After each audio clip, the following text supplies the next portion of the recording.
Great, thank you, Rose. Thank you, LL, Don, Zoe, for coming here. It's just an honor to be up here with you all. And the stats that Rose just gave to you start to reflect what the problem is that the stories that are told are not accurate, they're not authentic, they're not representative. The money that is spent on black-owned media, for example, black-owned media companies, less than 1% of TV and digital media is among black-owned. Less than 5% of radio inventory is among black-owned. You add on black-targeted, you'll add a few percentages, well below 14% is what the population is. And one of the reasons why is because there's also not enough black creators in the ecosystem. So if we went to just that stat, fewer than 6% of U.S. produced films are produced by, directed by black directors. So that system isn't broken. That system was built that way. And the only way to fix that system is to change the system by rebuilding a new system. And that's what we're about on Wide the Screen.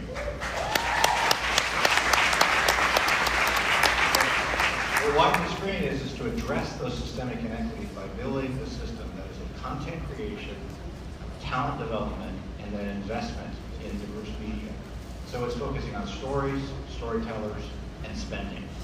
And so what we have done over the past 4 years, actually, 18 months ago we started Wide the Screen, and 4 years ago here, we launched our signature effort called the Queen Collective, which is a partnership with Queen Latifah, Labor Unit Productions, and Tribeca. Now produced 8 films. Last year we added on 846 films, which Zoe created Cupids, which love. What's beautiful about these films, 846 is a poignant number because it was the time it took to take a black man's life. But we filled these films with the full joy, beauty, and vastness of black life because there's so much more to see. That's what we mean by Wide the Screen. It's not just the narrow view of black life, it's the full joy, beauty, and vastness of black life. When you create those stories, then that creates a lot of opportunity. We also have invested in a partnership development fund. We're now investing in developing new content with Central City Productions, Stellar TV, Group Black, Travis Montague is here, Allen Media Group, BET OWN, Rock the Bells. So we can develop and work together to create this content with black storytellers to then enable us to have this programming. So we can have black media companies, black-owned media companies, have the programming, the audiences, and the inventory. And that raises economic inclusion. So it's a systemic effort on the stories, storytellers, and the spending, so we can build a new system, widen our screen, widen our view, so we widen opportunities. And it's good for business, and it's good for society. Thank you so much, Mark. I agree.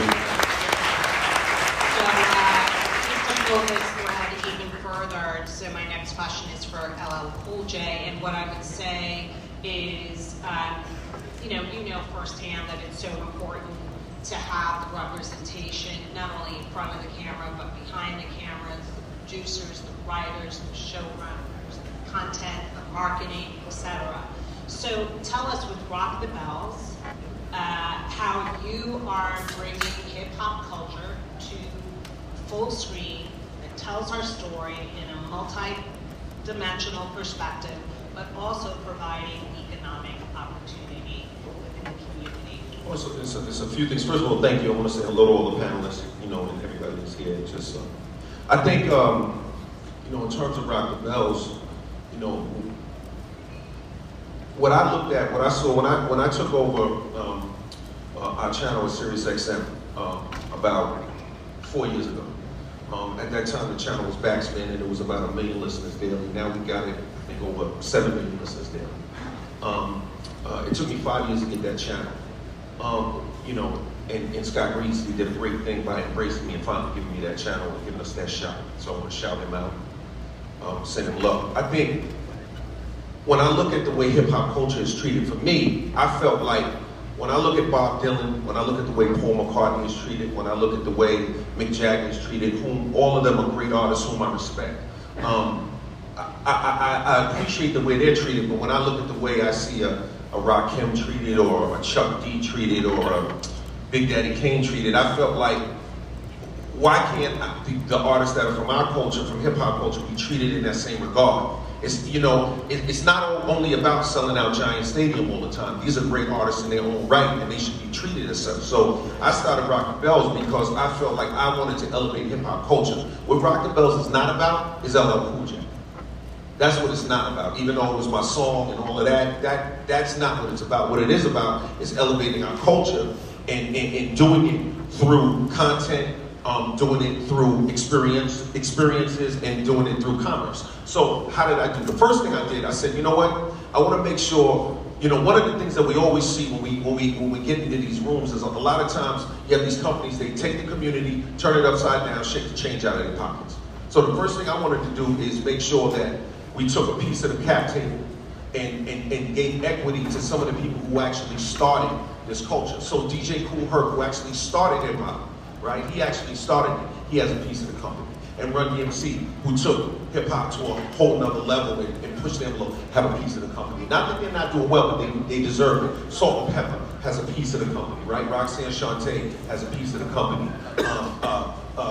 You know, Fab Five Freddy has a piece of the company, right?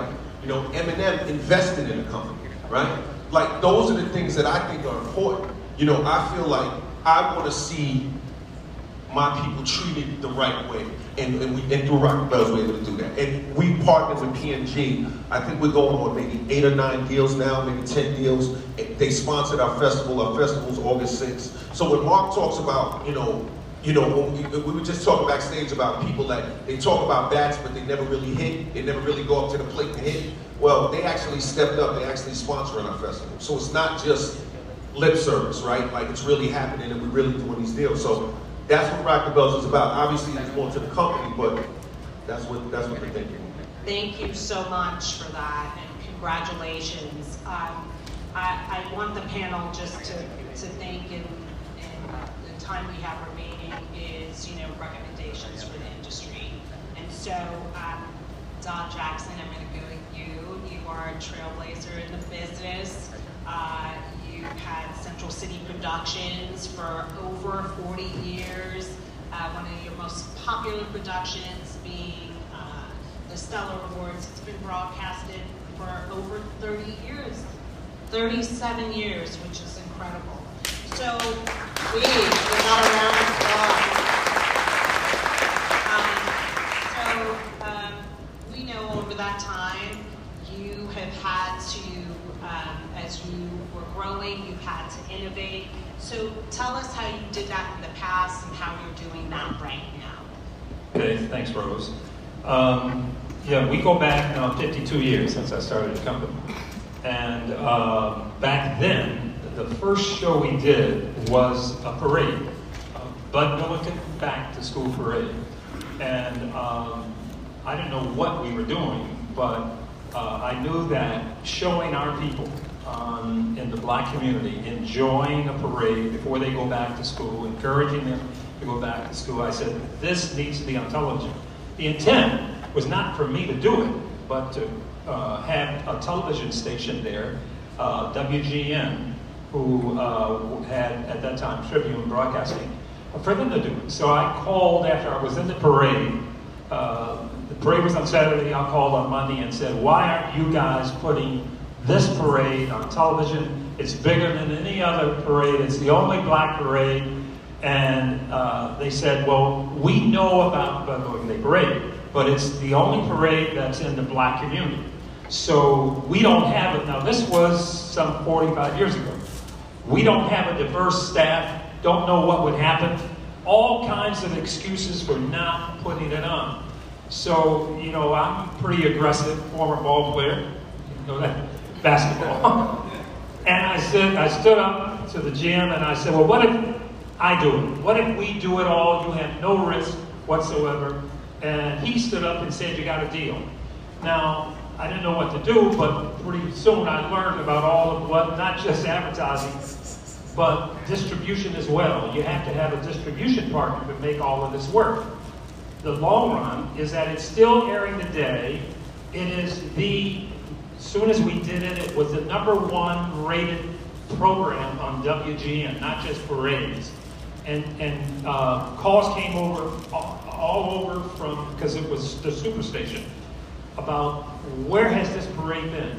Why haven't we seen these images of black folks celebrating no violence? That convinced me that more programming opportunities exist. When we just open our eyes and look around at our community, you don't see much of that on television, like LL said about hip-hop. By the way, we're thinking about a hip-hop week, a show that I'm talking about. But those are the opportunities.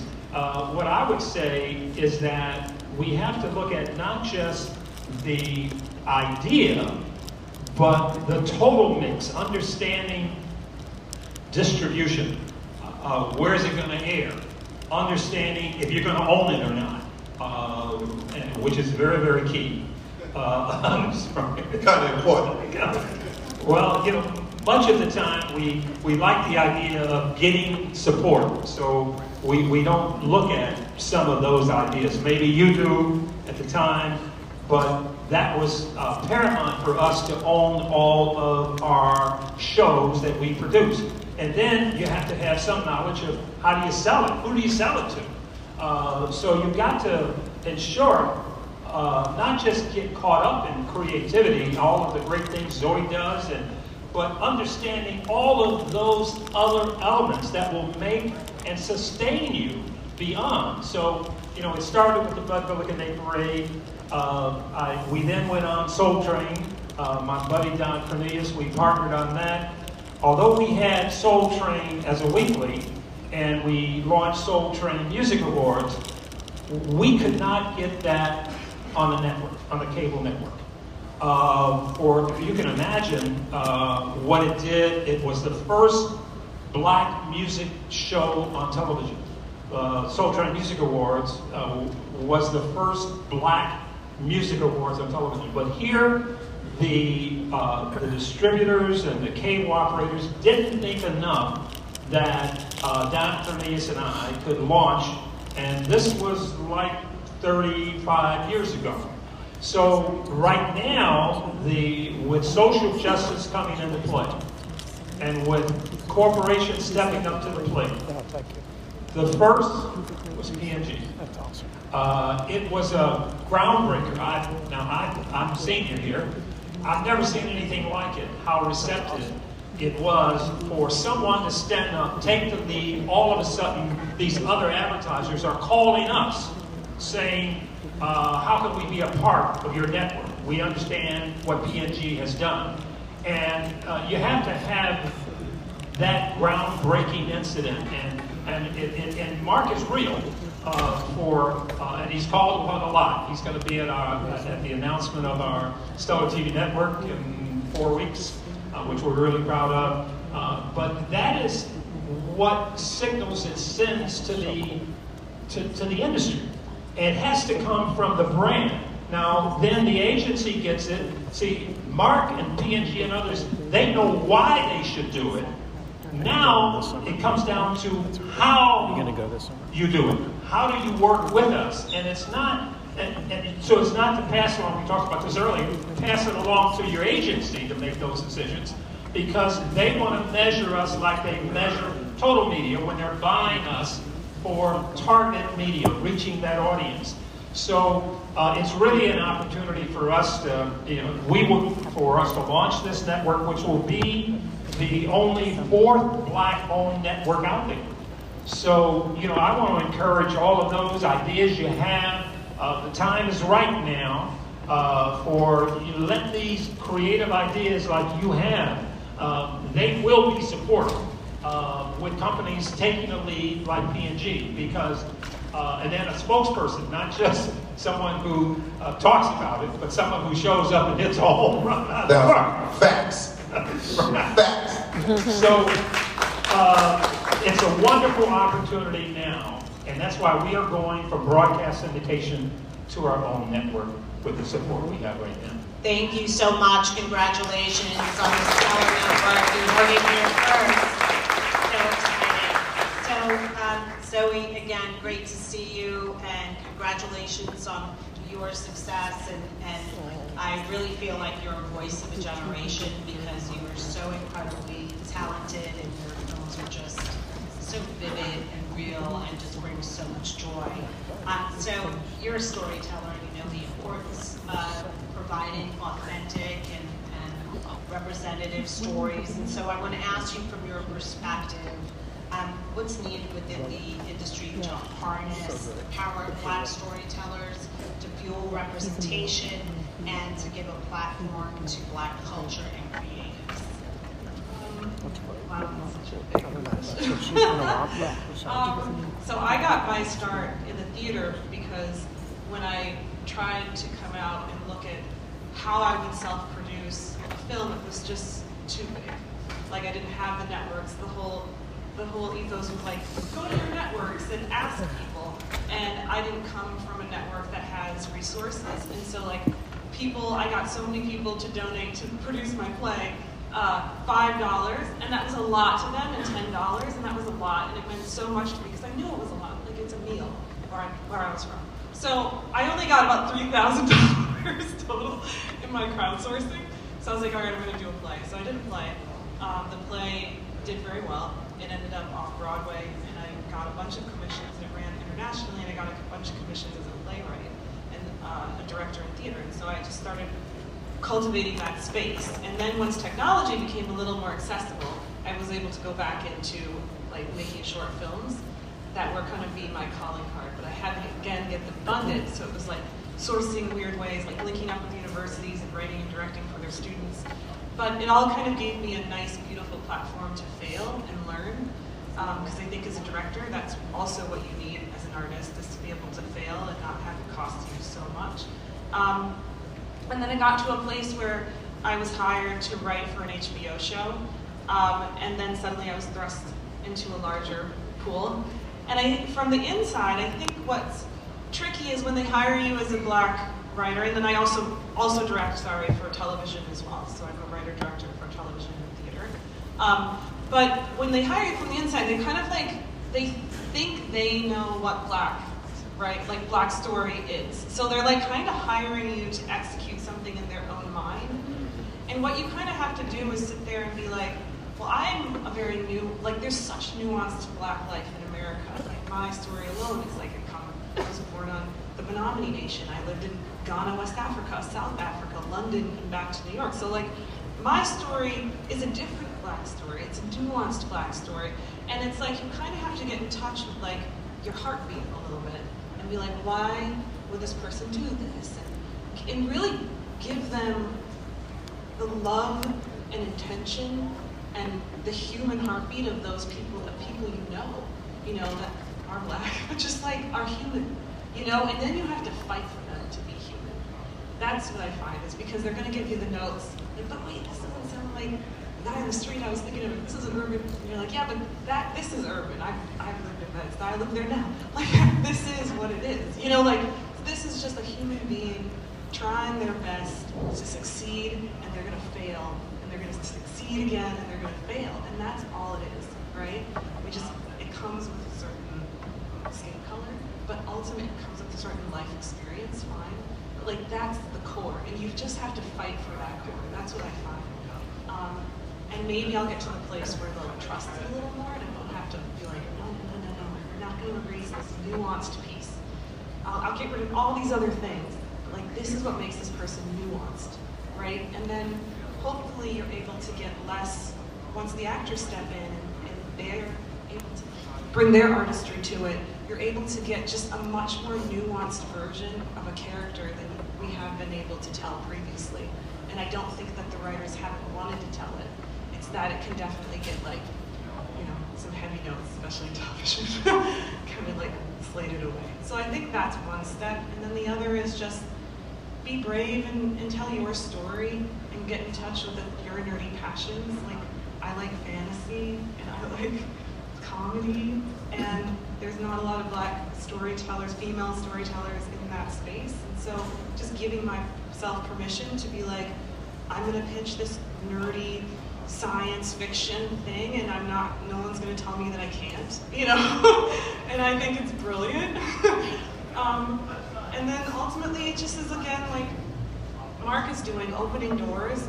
Like when I joined the DGA, everyone was so excited, and they released your photo, and I got all these calls and emails from people. But the thing I found very shocking is that I was not even a 0.% of women, black women in the DGA. Like, it's not even 1. It's like a point something percent. And I think they thought, well, here, we're opening a door to you. But I found that incredibly just embarrassing. It's 2022. We shouldn't be a 0.%. We're not 10% of America. Like, come on now. Yeah. And like, so there's just so much more room. And P&G giving opportunities, like when they reached out to me, it was just like, here, we're gonna give you money, you're gonna to write and direct, and it's kind of unrestricted. Like, there's not a lot of notes that are like, here, you must put toothpaste in your, there was nothing. It was just like, are we gonna have to put some toothpaste? I use it, I know how to do it. We have this one scene where they brush your teeth, and they're like, yeah. No, it was nothing. It was just like, we're gonna support you, and we think what you do is amazing, and here, go and explore 8 minutes and 46 seconds. 8 minutes and 46 seconds is the time it took for George Floyd's life to change the world. And for you guys to approach, like me and the 3 other filmmakers, it was something that I hadn't even been able to process, like how I would tell that. It's like I put it into this close the door until you can process it place. But it gave me permission to process it in the way I would, with my voice, which is, again, whimsy, fantasy, weird comedy, you know? And so it's just, I found that, yeah, like you guys said, like putting money where your mouth is rare. Hugely important. So we literally have 3 minutes left. I can't believe this time has gone by so quickly. So, Mark, you've been in the business for a long time. You are, again, the platinum standard. So tell us what you'd like to see, you know, happen within the industry, and also what's next for widening the screen, and also, Zoe mentioned the Queen Collective, which is also really important, and hopefully we'll have a few minutes to get some very short closing remarks from our Got it.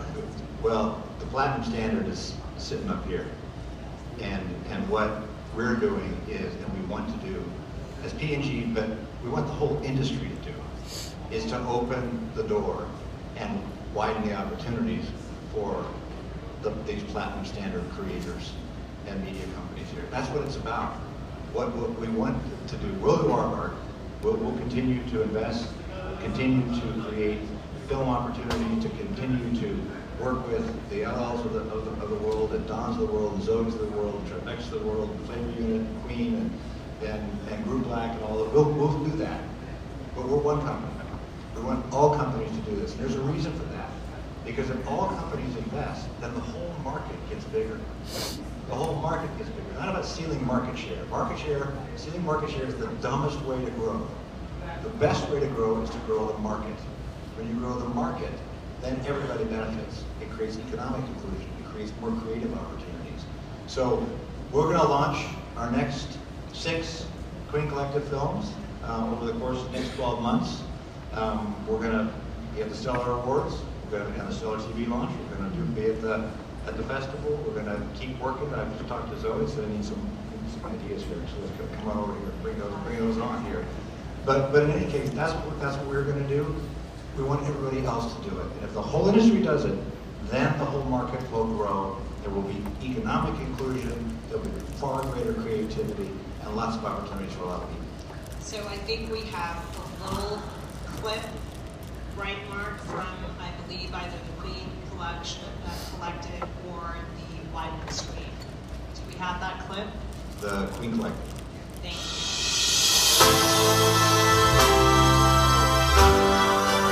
We have to start with just one specific thing. Allow a woman of color to tell her story from idea to distribution, and it will build from there. What P&G is doing is making a commitment to equal representation throughout the entire creative and media supply chain. Queen Collective was built to create this pipeline of Black creators. You're seeing the rainbow of the Black community. You're seeing the range of our experience and who we are. We thought, why not allow Black women to make films, to give them the support they need to make those films and produce them, let them tell the stories that they want to tell.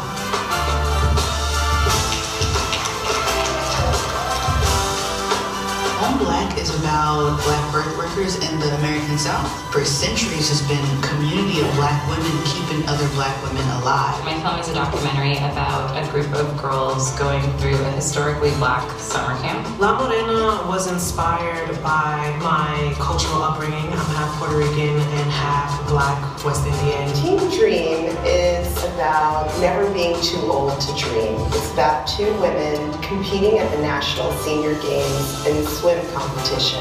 Gaps tells a story of a young girl who's in that kind of awkward adolescence phase. It's about loving yourself and finding beauty in the imperfect. My film features Daisha McBride, aka the Rap Girl, who is a rap artist based in Nashville, Tennessee. What's exciting about being in the Queen Collective is I'm surrounded by beautiful, creative women, and we get to go on this journey together. We're about to go really hard, y'all. Fantastic. I know we're a little bit over. Let me thank Mark Pritchard, Zoe Markinson, Don Jackson, and of course, LL Cool J. Thank you so much, Tribeca X. Thank you, P&G, for this opportunity. And thank you, Rowan, who has just promoted